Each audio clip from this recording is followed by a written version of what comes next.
قف مع الذكر المبجل واستمع بالحق آية من غدير الخير منهل فيه تسمو كل غاية. جاء بالذكر المنزل صدق تفسير الرواية في معانيها تأمل في تفاصيل الحكاية كيف تنساها وتغفل يوم أن ترجو العناية. أيها الغادي تمهل قبل أن تدنو النهاية.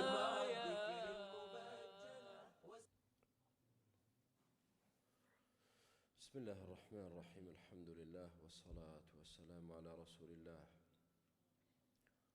اللهم ربنا فقهنا في دينك وعلمنا تأويل كتابك وآتنا الحكمة واجعلنا من الراشدين. اللهم بارك لنا في شهرنا وأعنا على صيامه وقيامه وحسن عبادتك وحسن ذكرك وشكرك. برابر زكانم ئەمڕۆ یەکەم ڕۆژی مانگی ڕەمەزانی پیرۆز دوای نوێژی بەیانی دەست دەکەین بە تەفسیری سوورەتێکی مەزنی سوورەتەکانی قورئان کە بریتیە لە سوورەتی النەحل. سوورەتی النەحل لاپەڕەی 267 هەر بە ڕێزێک متابعی دەرسەکە دەکەن نوسخەیەکی قورئانی لابێ باشترە بۆی لەگەڵ ئاەتەکان بڕۆیت و ئیستیفادەی زیاتر بکەیت. یعنی تەنها بەوە ڕازیمە بە گوێگر بیت، هەوڵدا خوێنەر بیت، طالب علم بیت، دارس بیت، ئیستیفادە بکەیت. ئەو ئیستیفادەی کە گوێگرێک دەیکا ئەوەی کە قورئانەکەی لەبەردەستە و ئاەت بە ئاەت و کەلیمە بە کەلیمە لەگەڵمان دەڕوات دوو قات ئیستیفادە دەکەن ئینشاءالله و ئەجریشت زیاتر بە پشتیوانی خوا چکە تەدەبوڕەکەت زیاتر دەبێ بۆی. بێگومان مانگی ڕەمەزان مانگی قورئانە، بۆیە پیرۆزترین شتێک کە ئێمە پێی هەڵسین لەم مانگەدا بریتیە لە خوێندنەوەی قورئان و تێگەیشتنی قورئان و کارکردن بە قورئان، بەتایبەتیش بەیانیان و قورئان الفەجر کاتێکی مبارەکە کە لە جیاتی خەوتنەوە دابنیشین لە ماڵێک لە ماڵەکانی خوا دیراسەی کتابەکەی خوای پەروەردگار بکەین بۆ ئەوەی ئەو ڕەحمەت و بەرەکەت و میهرەبانی خوای پەروەردگارمان بەسەردا بڕژێ کە پێغەمبەری خوا عەلەیهی سەڵات وسەلام خەبەری پێداوین: ما اجتمع قوم في بيت من بيوت الله يتلون كتاب الله ويتدارسونه فيما بينهم إلا غشيتهم الملائكة ونزلت عليهم الرحمة. هەر کەسانێک لە ماڵێک لە ماڵەکانی خوا دابنیشن وەکو ئەو حاڵەتەی ئێستای ئێمە خوای گەورە لێمان قبوڵکە و کتابەکەی پەروەردگار بخوێننەوە و دیراسەی بکەن، تێی بگەن و لێ حاڵی بن، ئللا فریشتەکان دەورەیان دەدەن و ڕەحمەت و میهرەبانی خوا و سۆز و میهرەبانی پەروەردگار دادەبەزێتە سەریان. ئەوەی لەلایەن پەروەردگارەوە دادەبەزێ بۆ ئینسان دوو شتە: یا ڕەحمەتە یا نقمەت و لەعنەتە. یا ئەوەیە نەکارێکی باش دەکەی ڕەحمەتی خوای گەورەت بۆ دابەزێت، نا شتێکی شت کردو شایستەی لەعن بی، بەڵام خەسارەتمەندی. بۆیە هەوڵ دەین ئینسان دائیمەن ئەو هۆکارانە بگرێتە دەست، بەو کارانە هەڵسێ کە دەبن بەهۆی دابەزینی ڕەحمەتی خوا بەسەریدا.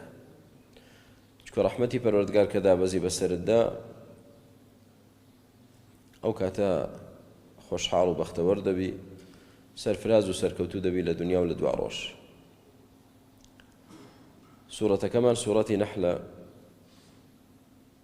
و وهروها بسورة النعم بهمان شيوە ناو براوە سوورەتی نعمەتەکان چکە پەروەردگار لەم سوورەتەدا زۆرێک لە نیعمەتەکانی خۆیمان دەخاتەوە یاد بۆی هەستیان پێ بکەین قەدریان بزانین شکری پەروەردگار بکەین لەسەر ئەو نیعمەتانەی مەبچینە خزمەتی فەرموو أعوذ بالله من الشيطان الرجيم بسم الله الرحمن الرحيم أتى أمر الله فلا تستعجلوه سبحانه وتعالى عما يشركون ينزل الملائكة بالروح من أمره على من يشاء من عباده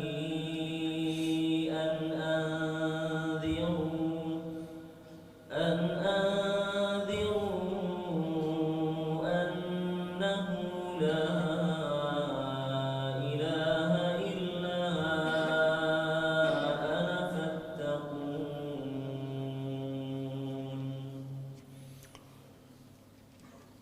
أتى أمر الله أتى وتهات تشتێک هات ئەمر الله بڕیاری پەروەردگار بە سزادانتان ئەی بێ باوەڕان و ئەی یاخی بوو سەرپێکی کاران سزای دنیا و هەروەها سزای دوا ڕۆژ کە بریتیە لە هاتنی ڕۆژی قیامەت بە هاتنی ڕۆژی قیامەت دێت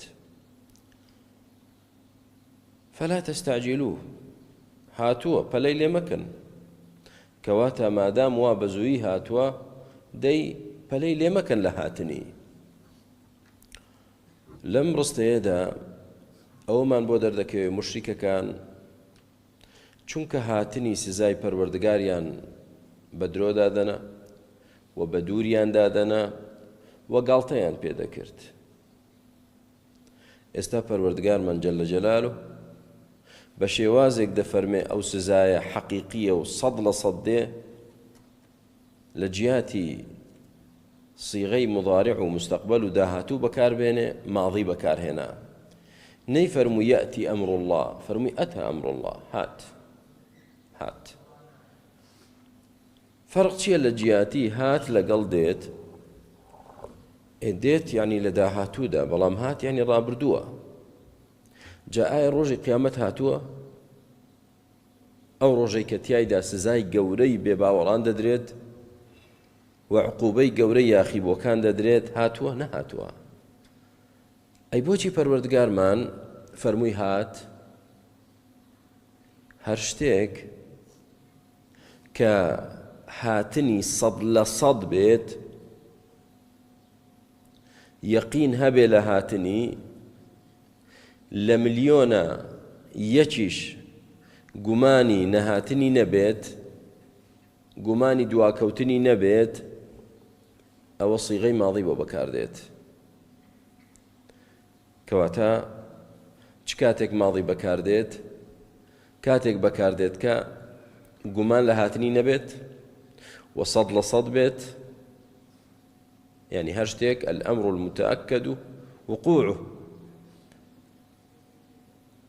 ئەو ماضی بۆ بەکاردێت دووەمیان هەر شتێک ئەسبابەکانی هۆکارەکانی نیشانەکانی هاتبن کەواتە دێ دەوە هات بۆ چونکە هەموو شتێک کە دێ سەرەتا لە نیشانەکانی دەست پێ دەکات کۆمەڵی ڕێخۆشکەری کۆمەڵی مقدمات ئەسباب علامات ئەمارات ئەوانە کە هاتن یانیوەتەوە هات جا ئایا علاماتی قوربی ساعە نیشانەکانی نزیکبوونەوەی قیامەت هاتوون یان نەهاتوون بەڵێ زۆرێکی هاتووە علاماتی سوغڕا زۆرێکی هاتووە لە سەردەمێکدا کە پێغەمبەری خوا عەلەیهی سەڵات وسەلام لەگەڵ سەحابە ڕزای خۆیان لێبێ لەوانەیە یا لە ڕەشماڵێکدا ژیابن لە خێمەیەکدا یا لە خانوویەکی لاواز سەرەکەی بە دار و گەڵا و شتدا پۆشرابێ لەو کاتەوە دەفەرمێ نیشانەی هاتنی ڕۆژی دوایی أن ترى الحفاة العراة رعاء الشاء يتطاولون في البنيان نیشانەی هاتنی دوا ڕۆژ ئەوەیە کەسانێکی شوانەوێڵە و ڕوت و فەقیر کە جاران وابوون حفاة العراة پێیپەتی دەبینی ئەوانە ڕۆژانێک دێت کە يتطاولون في البنيان منافسەی یەکتر دەکەن لە چیدا لە بینای طەویل و بەرز دیقەت دەدەینێ هەر لە تەنیشت کەعبە ئێستا بینایەکی بەرز هەیە کامە برج الساعة دیسان ئەوانەی کە فعلەن شوان بوون و ئەهلی يعني ڕعی بوون تەماشا دەکەین بۆ نمونە برجی خەلیفە لە ئیمارات ئەو برجە بەرزانە کە دروست کراون کاتێک پێغەمبەری خوا عەلەیهی سڵاو وسەلام فەرموویەتی خەڵکی بینای بەم شێوازەی نەبووە بەڵام فەرمووی نیشانەی نزیک بوونەوەی قیامەت ئەوەیە کە دەبینی بینای بەرز دەکرێت کە ئەویان سەد قاتی کرد ئەوی تر دەڵێ بای من هەر نەبێ 101 قات بێت بۆ نمونە يتطاولون ئەمە نیشانەیەک لە نیشانەکان ئەمما علم کەم دەبێت جەهل زۆر دەبێت و قەتل و خوێن ڕێژی زۆر دەبێت کات نزیک دەبێتەوە و بەرەکەتی کەم دەبێت يتقارب الزمان کات لێک نزیک دەبێتەوە جاران کە ویست بات خەبەرێک لێرەوە بگەیەنی بە ئەمریکا بە بریتانیا بە رووسیا بە ئوسترالیا دەبوایە چەند ساڵ بەریدێک کەسێک کە ئەو هەواڵە بگەێنێت چەند ساڵ دەبوایە بەڕێوە بێت ئێستا بەس مۆبایلەکەت دەرکە و هەمان لە حەزە قسە لەگەڵ ئەمریکا دەکەیت ئێمە تەقارب و زەمان نییە کات نزیک بۆتەوە ئەی کە خۆت ڕۆیشتە بایت ئەوە دیسان چەند مانگ و ساڵی دەویست لێرەوە ئینسان تا بگاتە بە پێ یا بە سواری وڵاخێک بگاتە وڵاتێکی دوور بەڵام ئەمڕۆ تکتی تەیارەکەت دەبڕیت دەڵێ سەعات ئەوەندە لە سلێمانیم سەعات ئەوەندە لە بریتانیام سەعات ئەوەندە لە ئەمریکام يتقارب الزمان ئەوانەی کە پێغەمبەری خوا عەلەیهی سڵاو وسەلام فەرموویەتی نیشانەکان هاتوون علاماتی سوغرا کەواتە کە دەفەرمێ ئەتا ئەمر الله یعنی ئەو قیامەتەی کە بۆتان دانراوە بۆ عقوبەدانتان سزادانتان هات چی هات نیشانەکانی هاتن علاماتەکانی هاتوون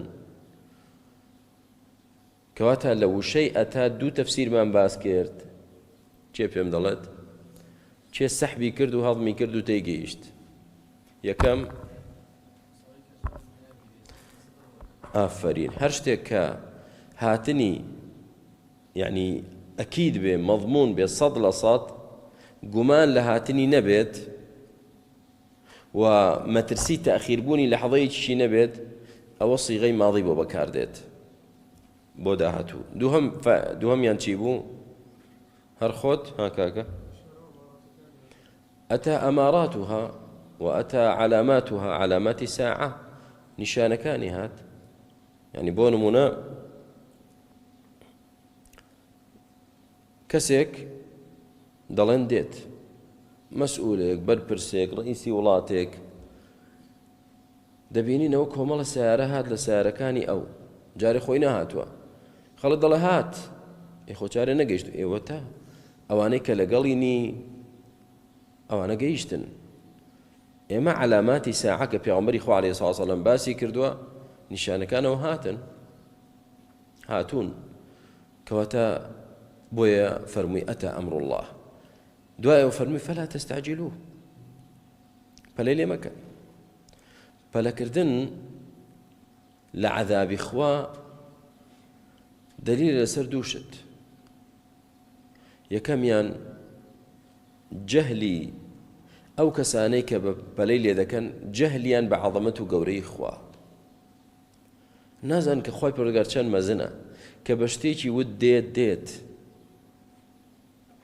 دوهميان بەڵگەشە لەسەر ئەوەی کە عەذابی خوای گەورە بە هیچ نازانن لێی ناترسن و باوەڕیان پێی نییە کە بێت ئەجینا چ مرۆڤێکی عاقڵ پەلە لە دابەزین و هاتنی عەذابی خوا دەکات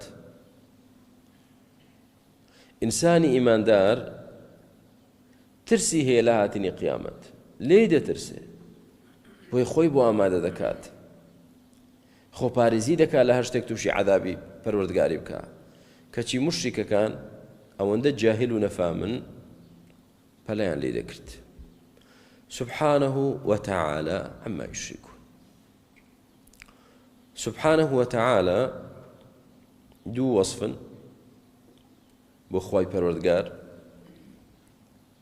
یەکەمیان تەنزیهە یعنی پەروەردگار پاکە لە چی پاکە؟ پاکە لە هەموو ئەو هاوڵ و هاوشێوەیی کە بۆی دادنن عما یشرکون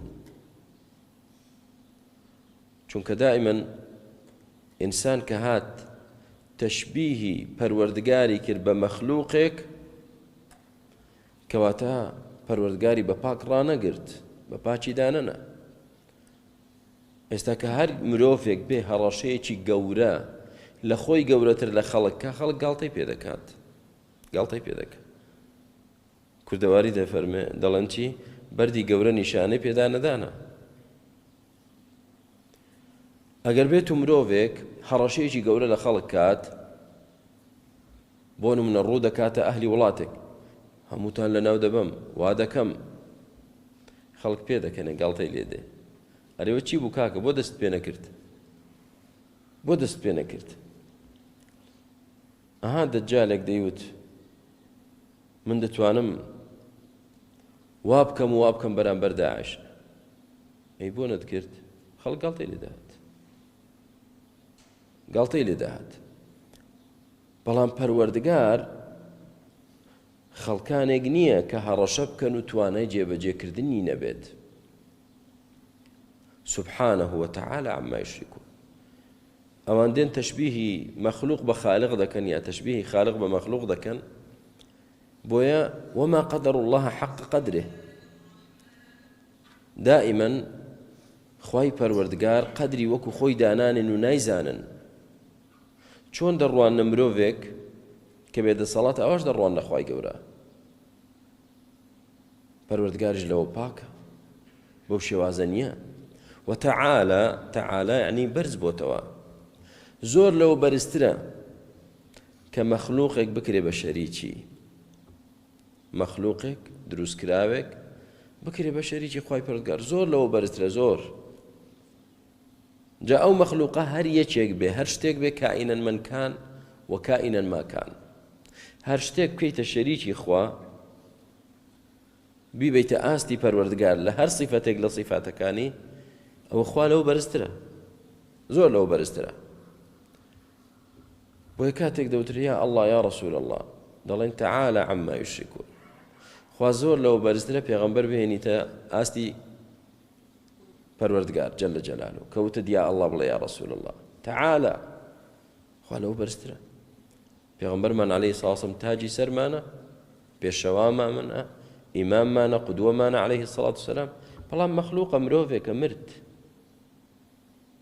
بەڵام رب العالمین ئەو خوایە کە محەممەدیش عەلەیهی الصلاة والسلام و ئیبراهیمیش و ئیسماعیلیش و ئیسحاقیش و تێگڕای پێغەمبەران و تێگڕای مرۆڤەکان و تێگڕای بوونەوەری دروست کردووە ئێستا تۆ بە چه عەقڵێک دەی مەخلووقێک دەبێتە ئاستی خوای گەورە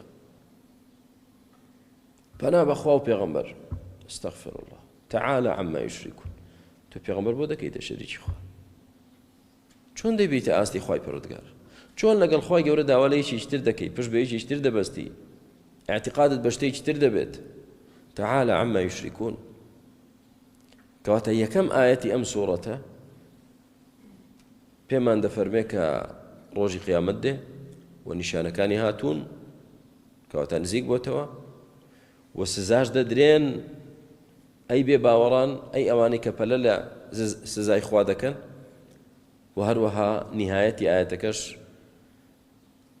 بەڕائەتە لە شرک و پێویستە تۆی مسلمان خوای پەروەردگار بە پاکتر و بەرزتر بزانی لەو شرک و هاوڵدانانەی کە بۆی دەکرێت. ڕاستێتی ئیسلامەتی تۆ لە چیدایە؟ لە بە پاکدانان و بە بەرزدانانی خوای گەورە لە هەموو وێنە و هاوشێوە و هاوڵ و هاوبەشێک، بە پاکدانانی خوا و بە بەرزدانانی خوا لە چی؟ خوا زۆر لەوە بەرزترە، زۆر لەوە پاکترە کە هاوشێوەی هەبێت یاخود هاوبەشی هەبێت. نیەتی جا کەسانێک دێن لەوەدا هاوبەش و هاوێنە بۆ خوا دانانێن کە خەڵقکردنی بوونەوەرە، نە، لەوەدا کێشیان نییە. دەڵێ کاکە من کوا شەریکم بۆ خوا دانا، خۆ من ناڵم خالقێکی ترم هەیە، ناڵم یەکێکی تر منی دروست کردووە، کەواتە من کەی شەریکم بۆ خوا داناوە؟ زۆر باشە، لەوەدا وا ناڵیت. ئەی لەوەدا کە تووشی ناڕەحەتیەک بوویت هانا بەس بۆ خوا دەبیت یا هانا بۆ ناڵی کەرێکیش دەبیت؟ اعتقادت بەوەیە ئەوە دەمپارێزێت، کردتە شەریکی خوا، کردت بە شەریکی خوا، هانا بۆ قەبرێک دەبیت، هانا بۆ شێخێک دەبیت، هانا بۆ مرۆڤێک دەبیت. لە کاتێکی داکا کەس توانای نییە بە فریای تۆ بێ ئیلا خوای گەورە نەبێت. مناڵت نابێ دەچیتە سەر مەرقەدێک و داوای مناڵی لێ دەکەی، ئەنجا کە کوڕ نەبوو دەچیتە مەرقەدێکی تر ئەمەیان بۆ کوڕ باشە. بۆ مناڵ خوا پێت دەدایە شێخ فڵان و وەلی فڵان و نازانم حەزرەتی فڵان، ئەمە هەمووی جاهیلیەتە، هەمووی شەریک بۆ خوادانانە.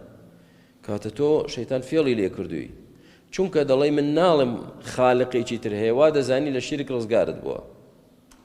نەخێر ئەو اعتقادەی هەتە بە غەیری خوا و ئەو داواکردنت کە هەیە لە غەیری خوا، ئەوە هەمووی شەریک بۆ خوادانانە، هاوڵ و هاوشێو بۆ خوادانانە. ئاەتی دووەم ينزل الملائكة بالروح من أمره، پەروەردگارمان دادەبەزێنێت، وتمان سوورەتی نیعەم، سوورەتی نیعمەتەکانی خوا.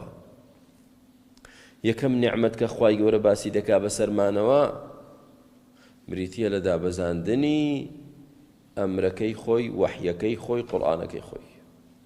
ينزل الملائكة بالروح من أمره، ينزل يعني بردوام فریشتەکانی دادەبەزێنێت بالروح من أمره، ئەو لە سەردەمی پێغەمبەردا عليه الصلاة والسلام بۆ نمونە جبریل دایدەبەزێنێ بە چ شتێک؟ بالروح، ڕوحێکی پێدا دەنێرێت من ئەمره، ئاەتێک، سوورەتێک، کۆمەڵە ئاەتێک یا چەند سوورەتێک من ئەمره لە ئاەتەکانی خۆی، لە فەرمانەکانی خۆی پەروەردگار دایدەبەزێنێت، ئەو ڕوحە دادەبەزێنێت. بۆچی ناوی ناڕوح؟ نەیفەرمووی ينزل الملائكة بالوحي، فەرمووی ينزل الملائكة بالروح، چونکە وحی ڕوحە، وحی بریتە لە ڕوح. بەڵام ڕۆحی ڕوحە و ڕۆحی دڵە. چۆن لاشەمان پێویستی بە ڕوحێکە بۆی ئەو لاشەیە بژیت، هەڵسێت، دانیشێت، قسە بکە، بخەوێت، بێت، بچێت. دڵیش پێویستی بە چی هەیە؟ پێویستی بە ڕوحێک هەیە بۆ ئەوەی زیندوو بێت، بۆ ئەوەی زیندوو بێت. چۆن لاشە بێ ڕوح ناژیت؟ ئەو ڕوحەی کە لە سچی دایکمان داین، خوای پەروەردگار دەینێرێتە بەر ئەو لاشەی و زیندوو دەبێت، و هەر کاتێکی کە ئەو ڕوحە لە لاشەمان هاتە دەرەوە تەواو ئێمە کەسێکی مردووین، بە هەمان شێوەش ڕوحێکی تری هەیە خوای پەروەردگار بۆمان دەنێرێ کە بریتیە لە وەحیەکەی خۆی. اینجا ئەو ڕوحەی کە بۆ لاشەیە ئەوە لە ئیختیاری خۆماندانیە، ئەوە لە هەڵبژاردننی من و تۆ نییە. خوای گەورە خۆی دەتکاتە ڕوح لەبەر، بەڵام ڕوحەکەی دووەمیان ئیختیاریە. ئایا ڕوحی دووەمیشت دەوێ یا ناتەوێ؟ دەتەوێت تەنها لاشەت زیندوو بێ یا دڵیشت زیندوو بێت؟ زۆرینەی خەڵک وما أكثر الناس ولو حرصت بمؤمنين، زۆرینەی خەڵک هەرچەندە پێغەمبەری خوا عەلەیهی سڵاو وسەلام حەریصیش بێ لەسەر ئیمان هێنانیان ئیمان ناهێنن، تەنها زیندوێتی لاشەی دەوێ. وا دەزانێ مرۆڤ یعنی لاشە و بەس. ئەو لاشەی تۆ تەندروست بێ، ئەو لاشەی تۆ جوان بێ، ئەو لاشەی تۆ دوور بێ لە نەخۆشی، ئەنواع ڕیاضە بکە، ئەنواع خۆراکی باش بخۆ، هەر شتێک کە زەرەری هەیە بۆ لاشت خۆتی لێ بە دوور بگرە، ئەنواع دەرمان بەکار بێنە کە تۆزێ ناڕەحەتیت بۆ هات بۆ لاشت، خزمەتی جسم و لاشەی دەکات. بەڵام نازانێ ئەی مرۆڤ تۆ بە ڕوحت مرۆڤی نەک بە لاشت. قیمەتی تۆ، کەسایەتی تۆ، بەهای تۆ، وەزنی تۆ بە لاشەکەت نییە، بە ڕوحەکەت. ئەمڕۆ بەداخەوە قیمەتی مرۆڤەکان وای لێ هاتووە لای هەندێک خەڵک لاشەیە، بە تایبەتی بەشی ئافرەتان لاشەیە. دڵێکی مردوو، دڵێکی مردوو کە دڵ مرد ئیمانی تێدا نەما، نە حەیا دەمێنێ، نە شەرم دەمێنێ، نە کەڕامەت، هیچ نامێنێ. دڵێکە خالی لە ئیمان، خالی لە حەیا، بەڵام چییە؟ لاشەیەکی جوانی هەیە، خەڵک پێی سەرسامە، معجەبن پێی. چی یعنی؟ بەچی سەرسامیت؟ بەچی معجەبیت؟ ئایا ئینسان بەس لاشەیە؟ ئەی ئەو ڕوحەی تر کە خوای گەورە دای بزاندەوە بۆ دڵەکانمان، ئەو دڵە زیندوو بێ. کە پێغەمبەری خوا عەلەیهی سڵاو وسەلام دەفەرمێ ئەلا ئین فی الجەسەد مضغە إذا صلحت صلح الجسد كله وإذا فسدت فسد الجسد كله. ناو لاشەدا پارچە گۆشتێک هەیە کە دڵە. ئەگەر ئەو دڵە باش بوو هەموو لاشە باش دەبێ. ئەین چۆن لاشە باش دەبێ؟ ئەو ئینسانە یوزەیینه الله بزینەت الئیمان، خوای گەورە دەیڕازێنێتەوە بە جوانی ئیمان. کەسێکە قسە شیرین، کردەوە جوان، ڕەوشت بەرز، چاکەکار، بێوەی و بێزەڕ بۆ خەڵک، لە هەر کوێیەک بێ بەرەکەتە، خەڵک ئیستیفادەی لێ دەکا، خەڵک دڵی پێخۆشە. ئەمانە بەچی هات؟ ئەوەی کە دڵت باش. ئەو دڵە بەچی باش بوو؟ بەچی زیندوو بوو؟ بڕوح، بەو قورئانە. بەو قورئانە ئەو دڵە باش دەبێت، باش دەبێت. چۆن ڕەمەزان لە ناو هەموو مانگەکانی ساڵدا پیرۆستترین مانگە،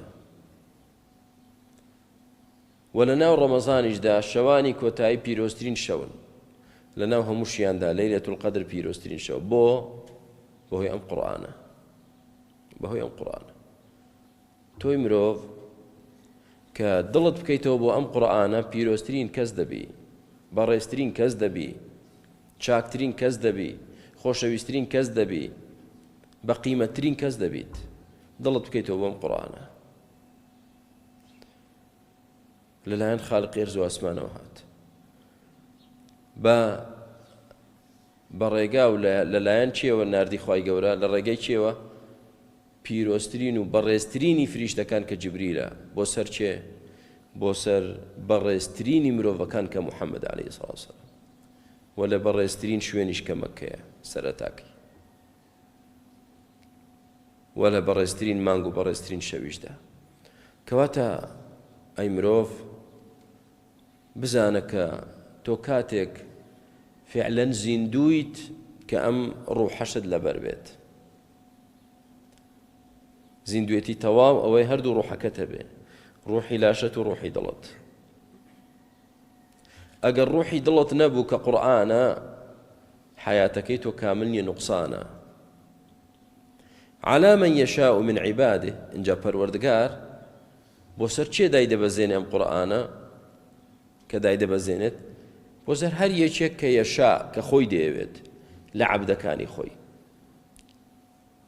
الله يصطفي من الملائكة رسلا ومن الناس. پەروەردگار پێغەمبەرانی خۆی هەڵدەبژێرێت یا دەبێ مرۆڤ هەوڵی بۆ بدا تا بێ بە پێغەمبەر. النبوة عطاء أم كسب؟ عطاء. كواتە نبوة عطائية نەکەسبی بێت. على من يشاء چی بوێ خۆی من عیبادی لە عەبدەکانی خۆی. بەڵام بێگومان پەروەردگار لە هەموو سەردەمێکدا کە پێغەمبەرێکی هەڵبژاردووە لە باشترینی خەڵک هەڵی بژاردووە، پاکترین و چاکترین بووە، نەک ئاوا چۆن دەوترێ لە گۆترا یا دەوترێ بە سوودفا، نا، باشترین خیار من خیار. بزانین گەورەترین شتێک کە خوای پەروەردگار وەحی بۆ دابەزاندووە و ڕوحی بۆ دابەزاندووە و پێغەمبەری بۆ هەڵبژاردووە و پێی ناردووە، گەورەترین شتێک چی بووە؟ گەورەترین پەیام چی بووە؟ دەڵێن گەورەترین ئەن ئەنذروا أنه لا إله إلا أنا فاتقون. بۆ پێغەمبەرانەی فەرمووە عليهم الصلاة والسلام کە وەحی بۆ دابەزاندوون، ئەی نێراوەکانی من ئەنذروا، خەڵکی وریاکەنەوە بیان ترسێنن لە عەذابی من ئەگەر بێت و شەریک بۆ من دابنن، چونکە أنه لا إله إلا أنا، بەڕاستی هیچ پەرستراوێک حەق نییە، شایستەی پەرستن بۆ کردن نییە جگە لە من. پەروەردگار دەفەرمێ أن أنذروا أنه لا إله إلا أنا. ئەمە چییە؟ بریتیە لە اعتقاد وحدانية الله تعالى. اعتقاد دوابێت کە پەروەردگار تاک و تەنهایە، شەریکی نییە، هاوڵی نییە. لە چیدا؟ لا إله، لە پەرستراوێتیشدا شەریکی نییە. فاتقون دەیکەواتە لە من بترسن و خۆتان بپارێزن لەوەی شتێک بکەن بە شەریکی من بە عەمەلیش. ئەم دوو بڕگەیە تەوحید تحقیق دەکات. یەکەمیان تەوحیدی علمی، دووەمیان تەوحیدی عەمەلی. تەوحیدی علمی لە چیدا دێتە دەست؟ أنه لا إله إلا أنا. کە تۆ اعتقادت وا بێت لا إله إلا الله، هیچ پەرستراوێک حەق نییە جگە لە الله، ئەمە تەوحیدی چییە؟ العلمی. يعني علمت بەوە هەیە کە هیچ پەرستراوێک حەق نییە جگە لە الله. ئێوە کافی نییە، بەس نییە ئەوەندە، دەبێت تەوحیدی عەمەلی لەگەڵ بێ. فهل أنتم مسلمون؟ جا ئێوە تەسلیم دەبن بەو ئیلاهە بە تەنها دەیپەرستێن، یا لێرە فەرمووی فەتەقون دەیکەواتە خۆتان بپارێزن لەوەی کە شتێک بکەن بە شەریکی من بە تەنها بپەرستن. وەیە بڕگەی یەکەمیان قووەی علمیە، دووەمیان قووەی عەمەلی، تەوحیدی علمی و تەوحیدی عەمەلی. کەواتە کاتێک کە تعریفی تەوحید دەکرێت، تناوني اعتقاد وحدانية الله تعالى في ربوبيته وألوهيته وأسمائه وصفاته. أو ناقص أو كي توحيد هالوندية.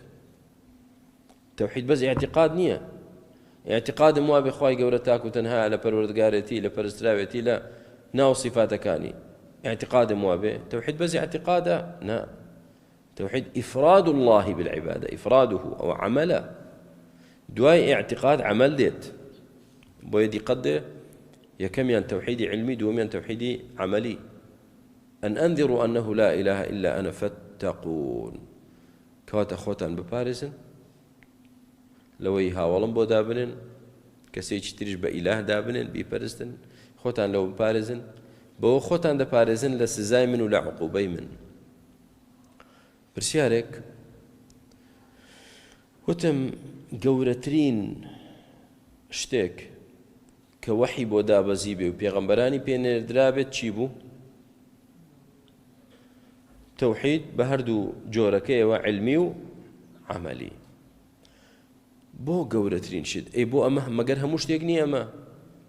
أي بيغمبران بس بو توحيد نهاتون قرآن بس بو توحيد دانا بزيوا ولقد بعثنا في كل أمة رسولا أن يعبدوا الله واجتنبوا الطاغوت واسأل من أرسلنا من قبلك من رسلنا أجعلنا من دون الرحمن آلهة يعبدون آية جقل التوحيد يعني شتيشي ترهيا بيغمبران هم بو نهاتون قرآن بو دانا بزيوا أي إما بس بو دروج نكرا وما خلقت الجن والإنس إلا ليعبدون یان چی پرسیارە وەڵام دەوێت دووبارە بەسەرچە لێرە دیقەتماندایە خوای گەورە وەحی دابەزاند کە ناوی ناڕوح و پێغەمبەرانیشی هەڵبژارد و ناردنی بەو ڕوحە بۆ خەڵکی بۆ خاتری تەوحید ئەن ئەنذیڕوا ئینذاری خەڵکن کە شەریک بۆ خوا دانەنن و موحید بن خوا بەتەنها بپەرستن ولا چەندان ئاەتی تریشدا تأكيد لەم حەقیقەتە کراوەتەوە کە ئێمە تەنها بۆ تەوحید دروست کراوین پێغەمبەران هەموو بۆ ئەوە نێرراون قورئان تەنها بۆ ئەوە دابەزێنراوە بۆچی منوتم ئەمە گەورەترینە نەک هەموویەتی یا هەڵەبوو دەبێ بڵێن هەموویەتی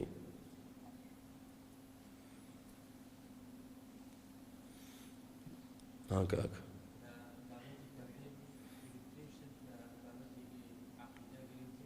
توحيده اي آفرين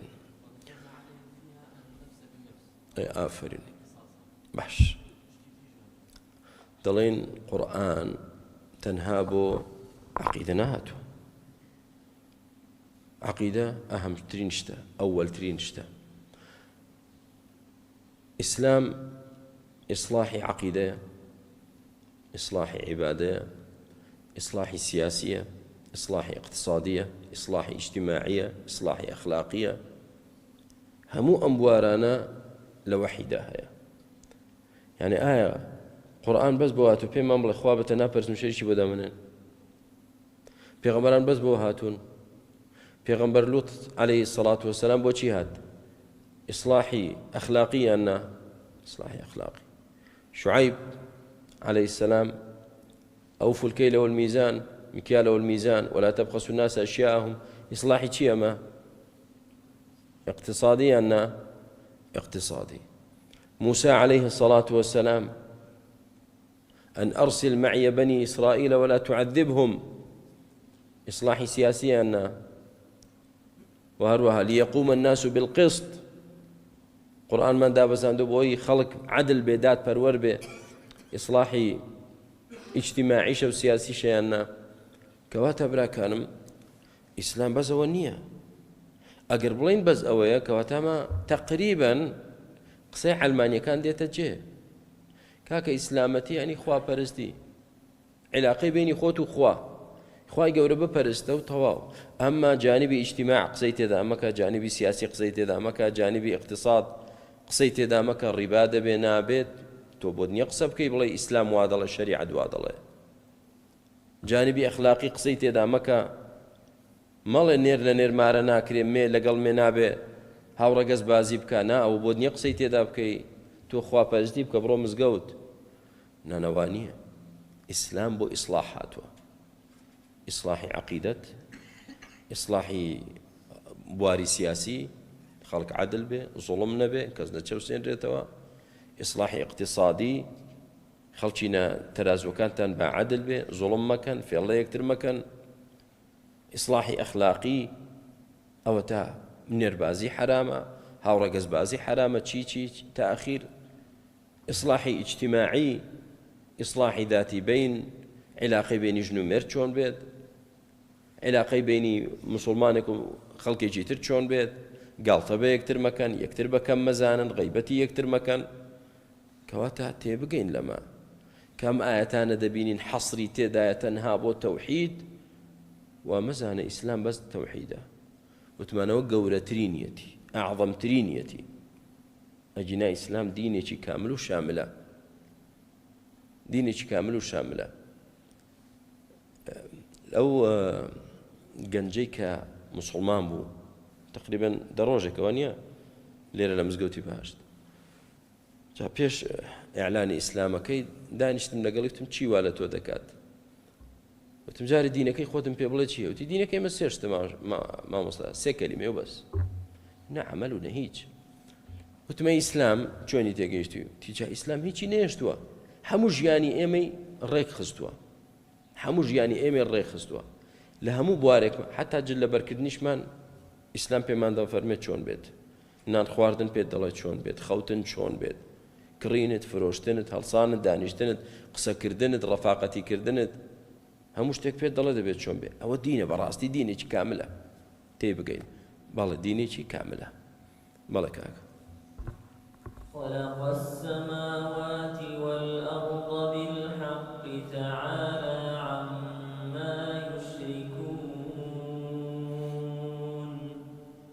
خلق الإنسان من نطفة فإذا هو خصيم مبين ماڵ وتمان لە ئاەتی پێشوو پێغەمبەران عەلەیهیمو السەڵات وەسەلام و بەو وەحیەی خوا کە ڕوحە هاتوون بۆچی ئینزاری خەڵککەن لە شرک و ئەمریان پێ بکەن بە تەوحید چونکە ڕەس الئەمر ئەوە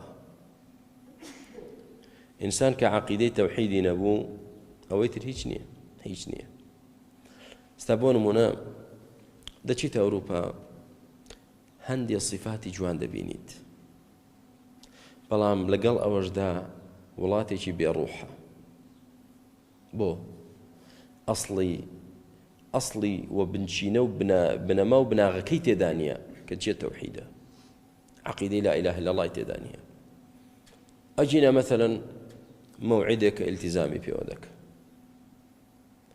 پاک و خاوێنیەکە یعنی ئێمە لە سیارەدای ساردێک دەخۆیتەوە و جامەکەی دەکەیتەوە فڕی دەدەیت دەرەوە حساب بۆ ناکەی لەوانەیە بە دموچاوی کەسێکەوێ بە سیارەی دوای خۆت کەوێ حسابی بۆ یا ئەو منطقەیە پیس دەکەی کاکە جا هەر یەکە و ئاوا جام بکاتەوە فڕیدا دەبێتە زبڵدان دەوروبەر ئەو وا ناکات ئێستا ئەوەی ئەو جوانترە لەوەی منوتەوە بەس ئەوەی منوتەوەی ئیسلام نییە ئیسلام وای فێر نەکردوین کە ئاوا ئێمال بین و پیس و پۆخەڵ بیت و حساب بۆ هەندێشتی بچووک نەکەی نە ئیسلام فێری کردووی هەموو شتێکت بە جوانی و ڕێکپێکی بێ تۆ نایکەی ئەو دەیکات کە دەیکات دەڵێ وەڵڵاهی شتێکی جوانە ئەو زیفەتە جوانە باش بەڵام چی لەگەڵ نییە تەوحیدی لەگەڵ نییە مع الأسف ئیمانەکەی لەگەڵ نییە کەواتە ئەسڵ ئیمانەکەیە بەڵام کاتێک کە ئەسڵ ئیمانە ئەسڵ تەوحیدە پێویستی بە دەلیلە پێویستی بە بەڵگەیە نیشانەیە بڕهانی دەوێ بەڵگەت چییە لەسەرەوەی کە نابێ کەس بپەرسترێ ئیلا ئەڵڵا نەبێ بەڵگەت چییە لەسەر لا ئیلاهە ئیلا ئەنە فەتەقون بەڵگە چییە خوای گەورە نمونەمان بەڵگەمان بۆ دێنێتەوە یەکەمیان خەلق السەماوات والأرض بالحق بۆیە تەنها دەبێ خوا بپەرستین چونکە تەنها ئەو ئاسمانەکان و زەوی دروست کردوون بە حەق دروستی کردوون و بە حەقیش دروستی کردوون استاوەرە بهێنە پێش چاوی خۆت خەلق السەماوات والأرض بالحق ئەگەر جار وا هەیە حکوومەت پرۆژەیەک ئیعلان دەکا دەڵێ دەمەوێت خەستەخانەیەکی ئاوا گەورە بەو شێوازەم بۆ دروست بکرێ مقاولەکان چی هەیە بابێتە پێشەوە و سعری خۆیمان پێ بڵێ و مواسەفاتی خۆیمان پێ بڵێ یەکێکیان دێ دەڵێ ئەو پرۆژەی تۆ ئەی حکوومەت کەس ناتوانێت دروستی کا وەکو من کەس ناتوانێت یەکسەر حەقی خۆیەتی بڵێ زەحمە نەبێ بۆ تۆ چی دروست کردووە تاوەکو سیقە بە تۆ بکەین بدناسین کە تۆ شایستەی ئەویش لە وەڵامدا دەڵێ تۆ داوای خەستەخانەیەکت لێ کردوون بۆ نمونە 100 قەڕەوێڵەیی من دانەیەکم دروست کردو 1000 قەڕەوێڵە ئەو مواسەفاتانەی تۆ داوات کردووە ئەوەی من دەقاتی ئەو مواسەفاتانی تێدای فەرموسەیریک کە لە فعلا لە واقع داوا بدڵێت تەواو پەروەردگار کە فەرمووی تەنها من شایستەی پەرستنم ئێ باش بەڵگە چییە خەلق السەماوات والأرض بەڵگە خوای گەورە ئاسمانەکان و زەوی دروست کرد کە دەفەرمێ هانا بۆ مرۆڤێک مەبە ئەی مرۆڤ چی دروست کردو مرۆڤ خۆی دروست کراوە ئێستا مەخلووقێک خۆی دروست کراوە تۆ لەگەڵ ئەو خوای ئەرز و ئاسمانەکانی دروست کردو لەگەڵ ئەو بەیەکەوە هانا بۆ هەردووکیان بەریت چ عەقڵێک ئەمە خلق السماوات والأرض بالحق ئاسمانەکان و زەوی دروست کردو بە حەق مناڵێکی داماوی مەغریبی کەوتە بیرێکەوە چەند ڕۆژ بوو خەریک بوون تاوەکو لە تەنیشتەوە دەی ئەو زەویە کونکەن بگەن بەو منداڵە یەک وڵات لەسەر خەتە لە ئیش و کاردایە بۆ ئەوەی تەنیشت ئەو بیرەدا بگرن ئەو گوڵ و خۆڵە لابن بگەن بە بنی بیرەکە ئەو شوێنی مناڵەکەیدا وڵاتێک مەشغوڵ بوو پێوە ئەخێریش بە مردووی دەریان هێنا وڵاتێک خەریکی هەڵکەندنی چاڵک ئیخوای گەورە خەلق السەماوات والأرض لەوە بەڵگە زیاتر چی نیشانە لەوە زیاتر چی و چۆنیشی دروست کردو بالحەق چونکە گرنگ تەنها خەلقکردن نییە گرنگ ئەوەیە چۆنیەتی خەلقکردن بالحەق هەندێک جار مناڵێکە بۆ نمونە کۆمەڵێک کەرەستە دەدەیتە دەستی یاڵا شتێکم بۆ دروستکە شتێک دروست دەکە نازانی چییە هەریوە چییە چی ئیستیفادەیەکی لە چی دەچێت بۆ چییە سوودی چی هەیە وەڵا نازانم بەس من شتم دروست کرد ئەرز و ئاسمان وان نییە ئاوا دروست نەکراوە بالحەق ئەو ئەرز و ئاسمانەی کە دەیبینی برا ئەو هەموو کەواکب و ئەو هەموو شەمس و قەمەڕ و كل في فلك يسبحون هەر یەکەشی بۆ شتێک هەر یەکەشی بۆ مەبەستێک بە ئەندازەیەک ئەوە دەسوڕێتەوە ئەوە دەڕوا بەو خێراییە لەو تەوەرەدا لەو میحوەڕەدا بەو شێوازە و ئەوە دروست دەکات لەوە شەو ڕۆژ دروست دەبێت لەوە مانگ دروست دەبێت لەوە ساڵ دروست دەبێت ئەوە سەرما دێنێ ئەوە گەرما دێنێ ئەو هەموو وردەکاریە بالحق خلق السماوات والأرض بالحق تعالى عما يشركون خوا زۆر لەوە بەرزترە لەوەی کە ئێوە دەیکەن بە شەریکی خوا چێ دەکەن بە شەریکی خوا پێغەمبەران خوا زۆر لەوە بەرزترە پێغەمبەر بکرێت شەریکی پیاو چاکە جەنابی حەزرەتی شێخ ئاوایە و ئاوایە کورە حەزرەتی شێخی چی عیب ناکەی والله شوورەیە و داوەشینە تۆ لەگەڵ ئەڵڵا بۆم باسی جەنابی حەزرەتی شێخکەی حەزرەتی شێخی چی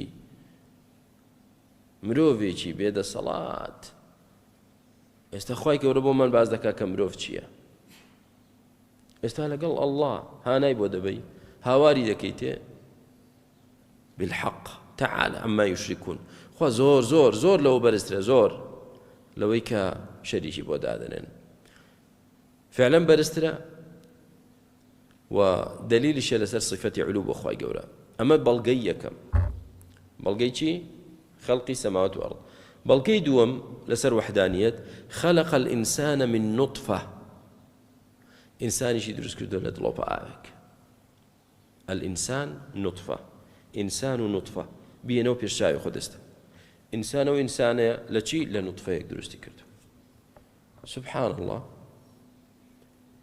دائما هەرچی مەخلوقاتە هەرچی مەصنوعاتە ئەو کەرەستانەی کە لێی دروست دەکرێت زیاترن گەورەترن لە مەصنوعەکە خۆی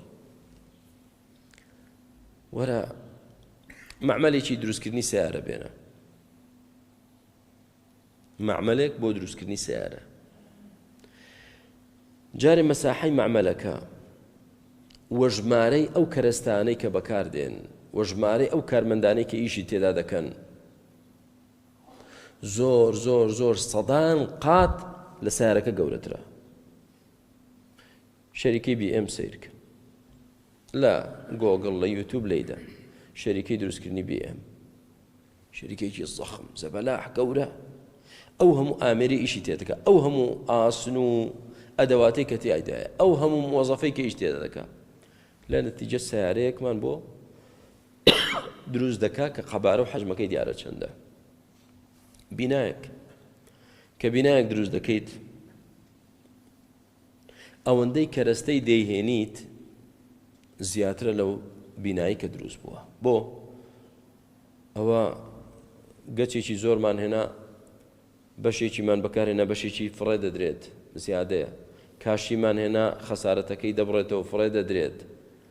فڵان بلۆک دێنی نازانم چی دێنی چیمەنتۆ دێنی وەلحاصل لە شتێکی زۆر شتێکی بچووک دروست دەکەیت و بە هەوڵێکی زۆریش.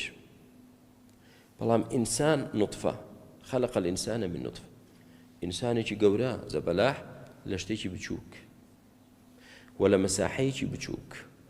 ڕەحمی ئافرەت چەندێک لە ناو ڕەحمی ئافرەت ئەو مرۆڤە گەورە لەو مەعمەلە بچووکە دەبەڵێ، لەو مەعمەلە بچووکەدا دروست کرا و لە چیشدا لە دڵۆپە ئاوێک. ئەی کوانن مهندیسەکان، ئەی کوانن کارگوزارەکان، کارمەندەکان، ئەوانەی ئیشیان دەکرد، ئەی کارەبا، ئەی نازانم چی، ئەی ئەدەوات و ئالەت و کەرەستەکان. خەلق الئینسانە من نوطفە. ئێتخوا ئەمە بەڵگە نەبێ لەسەر وەحدانیەتی خوا. چی بەڵگەیە؟ ئێستاش تۆ معجەبی بە مرۆڤێک و غولو و زێدەڕەوی تێدا بکەیت و سوژدەی بۆ بەری. کوڕ سوژدە بۆ چێ دەبەی؟ بۆ عەقڵت نایەتەوە هۆش خۆت. ئەو مرۆڤەی تۆ سوژدەی بۆ دەبێ. مرۆڤ تەواو مرۆڤە. قل إنما أنا بشر مثلكم. پێیان بڵێ من تەنها مرۆڤێکم وەکوێوە. ئێوەنیم بمپەرستن، سوژدەم بۆ ببەن، هانام بۆ بێنن، داوام لێ بکەن. من مرۆڤم، بشر مثلكم. جاکە أفضل البشر بفرمي أنا بشر مثلكم، أي إما تشين يا شيخ كيتو تشيا بشر مثلنا. خلق الإنسان من نطفة. إنساني لو أدرس كن براستي عظمته، براستي قورية، وحدانيتي خواتي هذا ذكويت. بلام دزانن سيري لشي دا أي مروف أصلي خود دزاني شي أصلي تو نطفة، فتخوت بي قوري نبيت، خود بي مهم نبيت. بلام سيرك لشي دا فإذا هو خصيم مبين. كشي هرون دا قوربو خصيم أو بري مجادلة ومناقشة دكا على سر توحيد، يعني دجاتي توحيد دكا بەرامبەر خوا دەوەستێتەوە. وەرە من بۆتان دەسەلمێنم کە خوانیە. سبحان الله، سبحان الله. لەو حەماقەتە پێتان وایە کەس لە مولحیدەکان ئەحمەقتر و جێلتر و بێعەقڵتر دەبێ؟ وەڵڵاهی نییە، سوێن بەخوا نییە. بەڵام سەیری لەوەدا شەیتان وا فێڵی لێ کردوون 100% هەڵی جێڕاونەوە. بە خۆیان دەڵێن چینی چی؟ ڕۆشنبیرەکان. ڕۆشنبیری کوێیت؟ سەقافەت تو لە چیدایە؟ ئەی ئەوەی لە نوطفەیەک دروست کراوی بەرامبەر ئەو خالقە وەستاویتەوە؟ دەڵێ نییە، خوا نییە. فەیدا هو خەصیم مبین، زۆر بەڕوونی بە ئاشکرا دێت. من بۆتان دەسەلمێنم کە خوا نییە، بۆمان دەسەلمێنێ کە خوا نییە. بەچی دەیسەلمێنی؟ جارێ وەرە خۆت حەلێکی خۆتمان بۆ بکە. تۆ لەکوێوە هاتیت؟ چۆن دروست بوویت؟ لە کام مەعمەل دروست بوویت؟ اینجا وەرە پێمان بڵێ خوا هەیە یان نییە. بە سوتفە من بە سوتفە دروست بووم. چۆن بە سوتفە؟ دەزانن سوتفە یعنی چی براکانم؟ یعنی بۆ نمونە مناڵێک شتێک هەڵدەدات، با بڵین لە دووری 10 مەتر 20 مەتر مەثەلەن، چاڵێکی بچووک هەیە، مناڵێک هەر ئاوە شتێک فڕێدا، قەدەری خوا دەچێتە ناو چاڵەوە. کەچی کەسانێکی لاعیب و یاریزان بە ساڵ تەدریب دەکەن، ڕاهێنان دەکەن بۆی دەستیان ڕاست بێ شتەکە بخەنە ناویەوە. ئێستا هی لاعیبەکە کە فعلەن ممارەسەی کردو و تەدریبی کردووە، وا دەکات لە 10 جار 8 جار دەیخاتە ناویەوە. ئەوە سوتفەیە یا بە عیلم و بە ممارەسەیە؟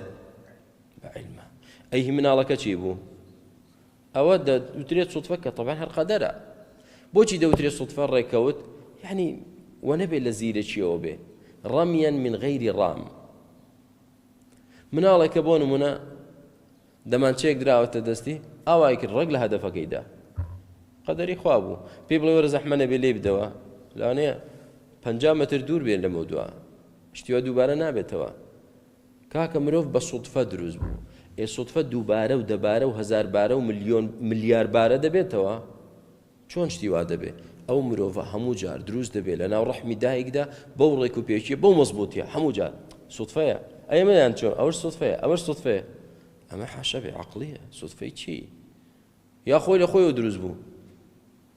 دە زۆر چاکە. کەواتە ئێمەش کاکی مولحید چاوەڕێکە دەی بەشک و مەعمەلێک لە خۆیەوە بۆ تۆ دروست بێ و BM و مارسیدست بۆ دەرکا بەشکو خۆی لە خۆی دروست بێ یا خۆی دروستکە کەواتە سیر لە چیدایە من نطفة فإذا هو خصيم مبين تۆ لە دڵۆپاوێ دروست بووی بۆ قەدری خۆت نازانی بۆ حەجمی خۆت نازانی بۆچی ڕوبەڕووی خالقێک دەبیتەوە کە تۆی دروست کردووە خصيم مبين ئەمەش صفەتێکی ناشرینە کە خصيم فعیلە یعنی زۆر مخاصەمە دەکا زۆر مجادلە دەکا جا مجادلە شەر نییە لە ئەسڵی وجودی خوا بێت هەیە نا دەڵێ خوا هەیە بەڵام دێ لەسەر هەندێ لە شریعەتی ئیسلام کە لەلایەن ئەو خالقەواتوە دێ لەسەرەوە مناقەشە دەکا وەڵام من ڕەخنەم لەوە هەیە بۆچی للذەکەری مثل حظ الأنثيين یا لوکا تۆ چیتە ڕەخنەتە بێنت تۆ چیت یعنی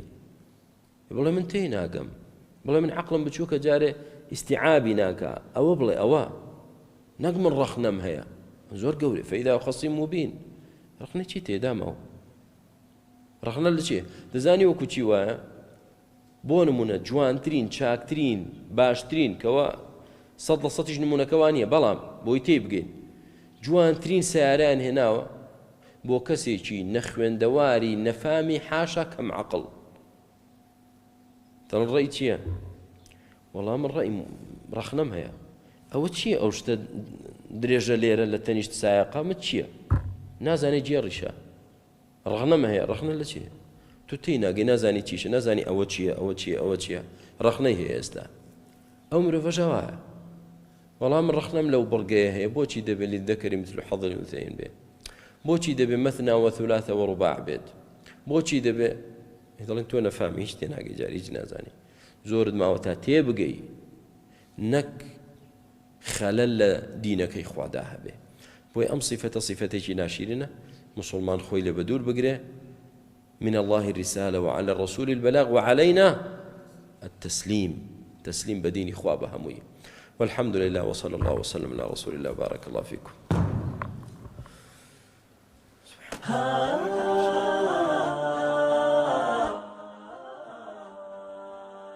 قف مع الذكر المبجل واستمع بالحق آية من غدير الخير منهج فيه تسمو كل غاية جاء بالذكر المنزل صدق تفسير الرواية بمعانيها تأمل في تفاصيل الحكاية كيف تنساها وتغفل يوم أن ترجو العناية أيها الغادي تمهل قبل أن تدنو النهاية